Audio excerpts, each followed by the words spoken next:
G'day guys, welcome to a Cox Plate preview, in-depth preview for this year 2024. It's a COVID preview. I've been down for the count for the last couple of days, so bear with me. Hopefully I'll get through it unscathed, and we'll go through these horses one by one. So starting off with the map, pretty obvious, as in Pride of Jenni will cruise to the front, do her thing. I don't think there'll be any major Beal issues that we saw last time round in the, was it the King George? She should just get her own way in front. She's obviously on the 7-day backup this time, up to 2,000 metres. She should just, as I sort of said, this start, she has all the time in the world to get across and build off the turn if she wants to, and then sort of get them running. Whether it's Royal Patronage or Mr. Brightside behind her is probably the only real question mark. And then the 3-year-olds are probably most likely in Evaporate and maybe even Broadsiding to sort of roll forward and try and hold that spot. 3rd, 4th, 5th, something like that. So she should get her own way. She should do her thing. She always runs races fast. They go sort of 12 lengths, 11 lengths, 10 lengths, 8 lengths, 25, 21, 22, 10 lengths, 12 lengths. This is above average for the grade and up to the 600-metre mark. So nearly every race she's ever been in her life, she set an extraordinarily fast tempo. So it would be unlikely that that's not the case here. And, they run fast time overall basically every time she's in the race too. So you want a horse that can run time. You want a horse with a bit of stamina chasing. And that's the beauty of this horse. The difficulty is, from a punting perspective, is trying to work out, who's going to be in the right challenging spot. Will they get near her?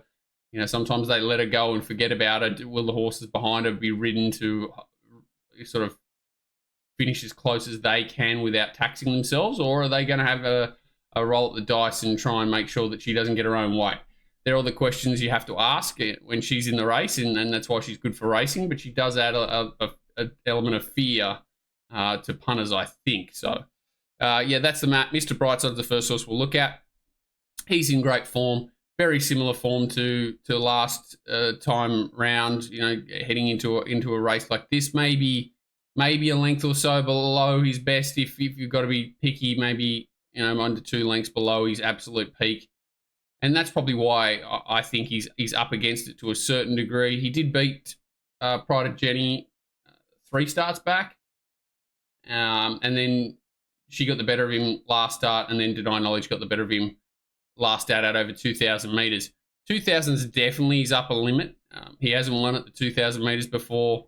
And that's why, I wouldn't be surprised if he won, if everything fell his way, a couple of horse set-off days, and he's in the right place at the right time, because that's his best attribute. He's so honest. He's got that beautiful racing pattern where he can land pretty much wherever you want him to land, and expect that he'll certainly run a bold race. But I do think he needs all favours to get the job done. He did get caught in an awkward spot last time chasing Deny Knowledge, and had to come around the heels of, was it Jenni Lala or something like that? I can't remember the name of the horse. He sort of had to force to come around that horse, no cover, and then chase the field up. And it was a bit of a hard day to make ground, especially a little bit further off the fence. So his effort was good, but this is Deny Knowledge and a tissue. He is very well set up. 14, 16, 16, 2000, 2040 now. He's set up to peak. He did run a Romantic Warrior to a short margin in this race last time around in a fast run race. So, he ticks a lot of boxes. I just don't know whether he's got that killer blow to put this race away. But he's certainly capable of being in the right place at the right time. Japanese horse Prognosis. His records is very good. He's a 7-year-old in our hemisphere, so I'll call him that, a 7-year-old entire. He carries the earmuffs, which I usually hate, but I have such respect for the Japanese and their training, and this horse is obviously a little bit quirky too, which we'll get into. But his record's great. So 15 starts, 7 wins, 11 starts at the distance, 5 wins. He's 69 days between runs, but that's pretty normal for this horse. If you sort of look at this form here, this is the days between runs. So 91, 49, 112 before last start, and 69 into today. I think it looks absolutely ideal. I'll have a look at three runs of this horse, last 3 runs. So this was first up. Does tend to miss the start. Not first up, this was 3 back.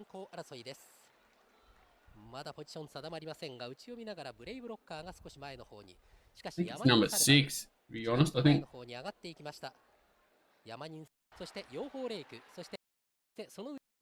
on, we'll just check. Pretty sure. Yeah, number 6. No, number 4. Sorry. Doesn't help you with it. So inside here, lightish bluish cap compared to the other with the white nose and the earmuffs, number 4. So it doesn't begin too poorly there. Most of these Japanese races run at solid tempos, which obviously suits this horse. He's going to be let relax early in the race. He can miss the start a length or two. Obviously, that's not going to matter in a race like this, to be honest, as long as something crazy doesn't happen at the start. Touch wood. You know, Pride of Jenni's going to do a thing anyway, and this horse is going to be let relax. So he's got the ability to build through his gears and work into a race. This is him back sort of 3/4 of the way. You can see him sort of sneaking runs up the rail here. I expect him to be trying to do similar, sort of stick to the back of your Via Sistina or something like that the whole way, and let her sort of drag him into the race as much as possible, and then, you know, hopefully switch wide and build off the turns. Can do some funny things, and this is first time around the valley, so he's far from bomb-proof, but this is him sort of tracking up behind here. And you know, he's not the most straightforward, but he's certainly not the most wayward horse I've ever seen either. And I just love the way he flattens out here. Like, just finally gets in the clear, flattens out. Love how he gets sort of low to the ground and his neck goes forward and he just builds through his gears. And obviously this is quite an effortless win. I just love his action, to be honest. So that's obviously the Melbourne way of going too. Not Moonee Valley, but the way of going. This run is one of the most incredible runs you've ever seen, and ties in with the form that we know. So this is a second behind Romantic Warrior. And they're racing. Prognosis missed it by 3. So back last, number 4 again. Must be supposed to be unlucky, isn't it? Number 4. So back last here, and then we'll just sort of fast forward until. So even though last, going a little bit keen here. So already showing a few of his tricks. And when the speed comes out of this race, sort of gets forced to go 3 wide, 800 or 900 from home. So here we go, bang, wide. So already wide and working. This is another 2,000 metre race. Prognosis loops them 3 wide from Massive Sovereign, straight Aaron. So works up. Now 3 and 4 wide outside the leaders, 4 wide. Looking for an all of the way win. Gets to the 600 metre mark. He's 3/4 nimble Nimbus. 3 wide Romantic Warriors tacking up behind him. Did sit a little bit wide and then sort of popped in for cover at about halfway. So probably had a little bit better run than Prognosis. Or a lot better. But still has the heart to sort of still loom up 3 wide. Then J-Mac gets to him on Romantic Warrior. And you would have to say he's probably not going to run a place here, maybe. And now just lifts off the canvas, which is what I love to see. And arguably he's nearly stronger than Romantic Warrior on the line. It's an incredible run to be able to sustain a run that wide for that long at this level. So obviously Romantic Warrior won this race last year too. The horse that's won that, so it ties in very well. We turn that one off before we watch this one. And then this was last start. Again, I'm not too concerned about this run. Whoa! So back last, number 11. They don't go as quick here.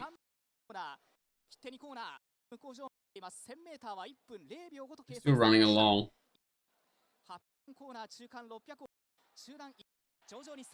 Sort of forced off the track a little bit, and the other way of going, which is another reason why, like you see, sort of looks trying to lay out, trying to lay in, sorry, and the jockey's trying to get him onto the other leg. So I actually think that the Melbourne way of going definitely looks to suit this horse better. We saw it in sort of Shartin, and here it was not as tractable, whereas the other way, and hopefully the camber of the track at Moonee Valley helps this horse. Yeah, he sort of just doesn't look as comfortable getting through his gears and only really gets going late, I thought, when he sort of gets balanced up. So definitely not his best performance. That's last start leading into this, but was 112 days as opposed to 69 here and sort of 49 heading into Chartier, 91 when he won first up. So yeah, I'm saying that he should be ready to go here at his sort of prime. We've seen him galloping around the quarantine, wherever it is there. He looks excellent. Yeah, certainly no excuses from what I can see leading into this race for Prognosis. I think he's definitely going to be suited by the strong tempo of this race. I think he's going to be suited by Moonee Valley potentially sort of going the Melbourne way and those bends to help him sort of get through his gears and shoot around them. I honestly think he's going to be extraordinarily hard to beat. Kovala we saw in a lot weaker race, you would have to say, last time out. But again, sort of running near his peak, he sort of loomed up to beat Attrition, who had a nice enough run up on speed. I do think it was a bit of an advantage to be up towards the speed this day, but they did sort of maintain a solid tempo. So to sit outside the leader here, Attrition's effort was good. Kovala sat back towards the rear, which is certainly his favourite racing pattern. You hear talk of this horse sort of going towards the Melbourne Cup, and that's what sort of scares me, that they would have definitely not missed him with his work, and there's more chance that he's going to be one-paced and struggle to sort of sprint at this top level. He definitely does have a good grinding finish on him and can sprint too and sustain a sprint. So he's far from hopeless. And, you know, I could definitely throw him in sort of bottom end of exotics potentially, because if it is the fast tempo, which it definitely should be, he can just keep coming. But I would be surprised if he won the race for sure, Kovala. Royal Patronage comes out of that same race. Probably should have pointed that out at the time. But Royal Patronage... First leg of today's quaddie with a good jackpot. Ready to go. Royal Patronage led that race, and then fought on bravely and ran third. So yeah, he's got a similar setup to Kovala. He's gone sort of 14 mile 19, so he's well set up. He's the most likely horse to trail. Pride of Jenni in the run, and yeah, I don't think there's a lot between him and a Kovala. He could definitely go into the bottom end of exotics, and he would surprise me if he won. But I don't think I'm a bit surprised he's in this race. I think he could certainly be better placed to win at this stage of his preparation. But it's obviously exciting to have a runner in the Cox Plate at the same time. Right, Docklands is another raider, a horse that to me looks like it's got obviously excellent mile form. I only ever had the one start over the 2000 last start. That was a Group 1 level and was beaten 11 lengths. Couldn't find too many excuses for it there. We'll go back to here. So this is Docklands 2 starts ago Last of these 13 runners who are now approaching the halfway stage. Keep blowing people's brains out with the changes in audio. But Docklands is in the OTI colours. Hard to sort of work out. Sort of back here in the white cap. Carves through the field here and does a good job, but never really looks like winning. Beaten 2.5 lengths, sort of peaks on its run. And then stepped up to the 2000 on 21 and 12 last time. That was 64 days between runs. 66 days between runs here. Yeah, I just don't think profiles like a horse that's going to be, you know, super suited here. Sort of coming through now in the white here with the white sleeves, white cap. So it nearly looks like going to run into the finish at this stage and then just levels out late. Yeah, I just not really sure this horse is going to love a strong tempo 2,000 metres and obviously the tough task of travel and all these things on top. Beats third comfortably in this race, and then did have a run since then. But behind City of Troy, who's obviously a high quality horse, but yeah, I just feel this horse is up against it in comparison to a horse like Prognosis, who has that really strong 2,000 meter pedigree. So inside draw should get a nice run, sort of midfield, whatever. But yeah, I'd be surprised if Docklands wins the race.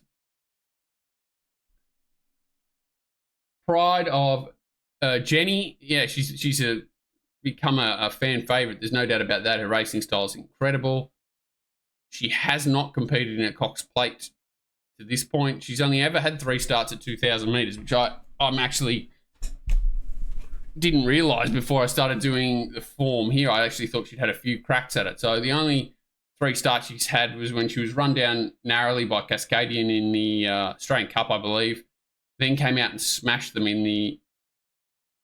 What was the race? It was the Queen Elizabeth Stakes last year, where she was just let out to that crazy lead and just kept going, where Sistina got beaten 7. So we may as well have a very quick look at that, just to remind everyone how exciting that was, because it was one of the more incredible sights you'd ever seen racing, to see this horse be allowed to sort of stride out to this sort of lead, and then that's one of the most incredible scenes I've ever seen in racing. 2,000 metres at Randwick Group 1 and a horse to be leading by, what's that, 30 lengths?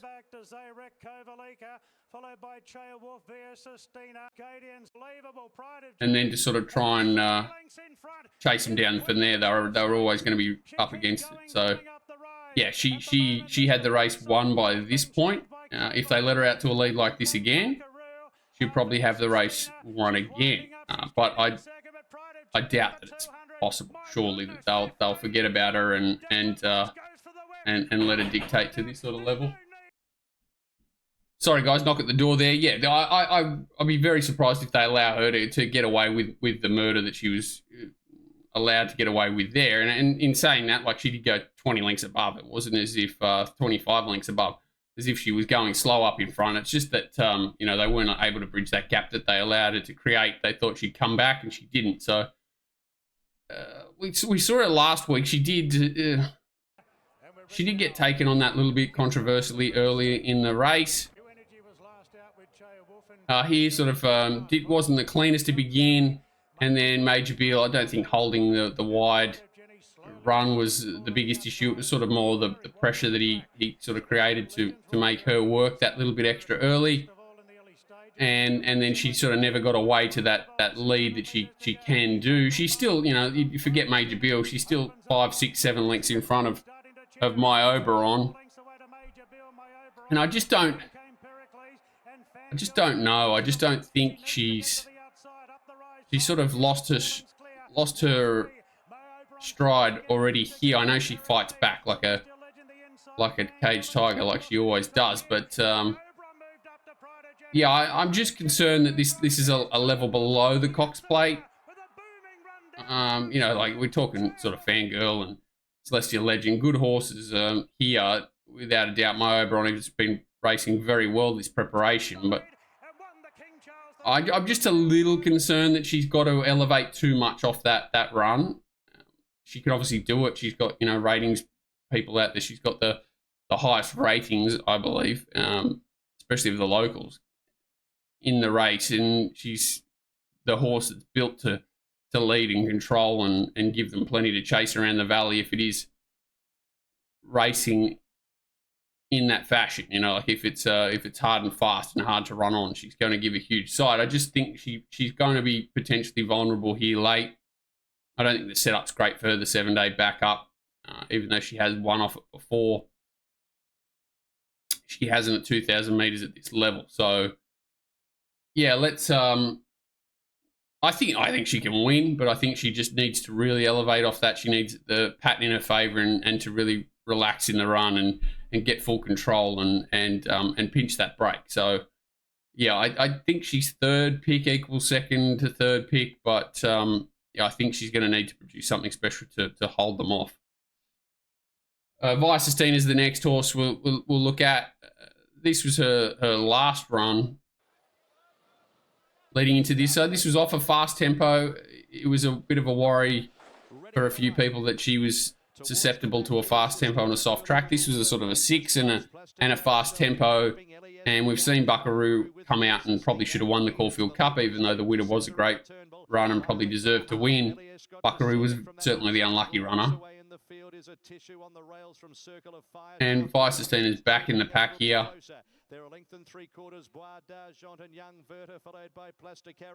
Back towards the rear.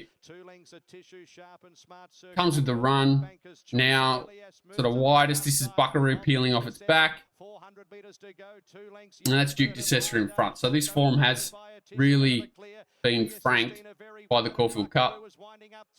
Duke DeCesar at the 200 metres and LES there stride for stride. Here's Buckaroo right down the outside with Sistina. So she lifts herself basically off the canvas here, which is another attribute I love to see. Buckaroo and Sistina and Buckaroo.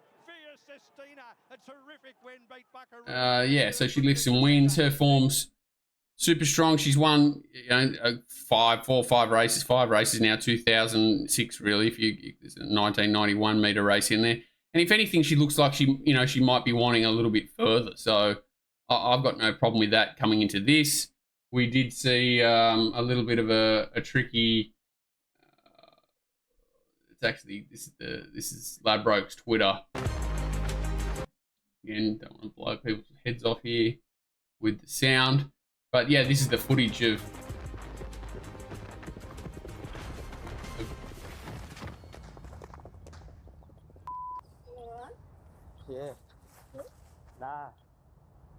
Of its last gallop on Monday. Like, everyone's probably seen this, but bandage has come loose. She stood on the bandage. Yeah, so you see here, she's galloping on Tuesday, and the bandage come loose, and that piece of gear she got caught up in Act of God doesn't come down, and Act of God J-Mac's okay. He sort of hits his head hard, as you can see there.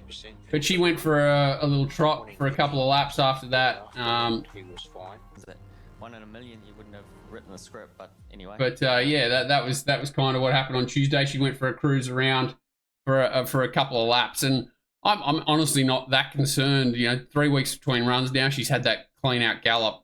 I actually think it's nearly a positive, personally. So yeah, I think she's extremely well set up going in this race. The draw to sort of sit midfield.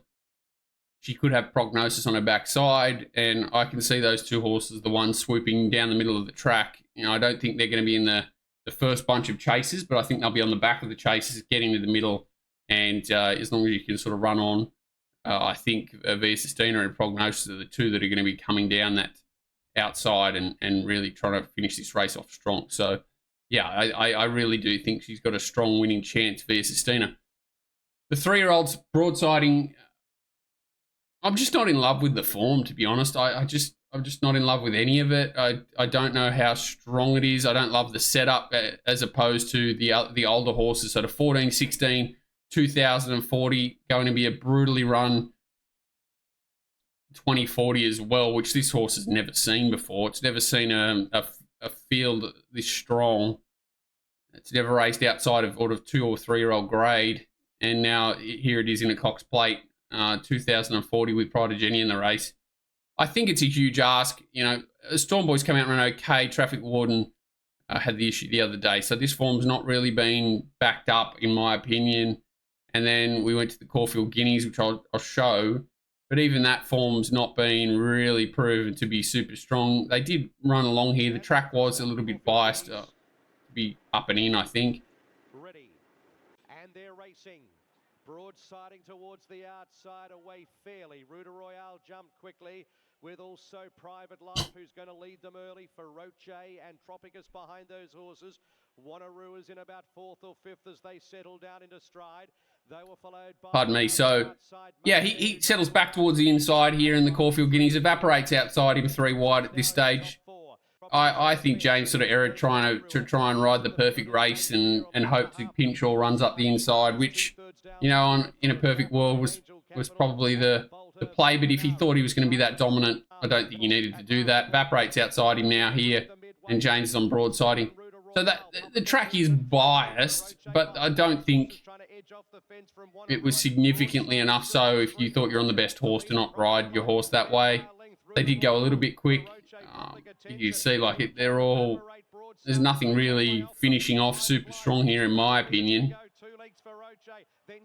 And, you know, like, there's not much between Evaporate and Broadsiding. Arguably, Broadsiding's had the harder run, sitting wide for the majority of the race.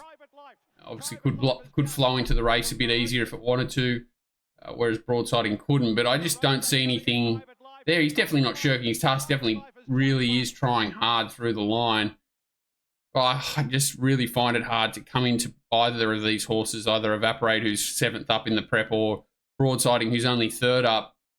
They're both on the wrong side of a perfect setup for me, and I'm just not sure they've got the talent, the 3-year-olds, even with the 49.5. But yeah, he certainly adds an excellent another element to the race, as does Evaporate. The 3-year-olds always add that extra that you want in a race, like a Cox Plate. So yeah, I'm glad to see him there. I think they'll both settle up in the sort of midfield position. I hope they don't get in the way, and I'd love if they sort of help bring in to the leaders horses like Prognosis and Sistina. I'm really hoping that something there, whether it's Mr. Brightside, Broadsiding, Evaporate, those horses don't stall, and they sort of get out after Pride of Jenni, and then Sistina and Prognosis blend in late and get over the top. So yeah, in summary, they're certainly my top picks. I think Prognosis is clearly the horse to beat. I think that Sistina is the danger. But I'm also very scared of Pride of Jenni sort of doing something superhuman, which she's been known to do a few times now, even if she defies everything that I've ever been taught in regards to horses being able to lead work and then back up 7 days later off a trip to Melbourne and just have this constitution that she seems to have to just continually do it and bust fields up and break horses' hearts. So, yeah, it's a great race. It's a great setup. She's great for racing. The Cox Plate's great for racing. I think it's going to be a great race, but I'm really hoping that the Japanese Raider is just way too strong for them. And if he's not winning, I'm hoping that Sistina is the one that sort of holds him off. But yeah, great race and good luck, everyone. Another great day's racing, both in Sydney and Melbourne. And, you know, Melbourne Cup's nearly here. It's crazy, isn't it? The year's just flown and the spring carnival's certainly flying. Good luck, guys.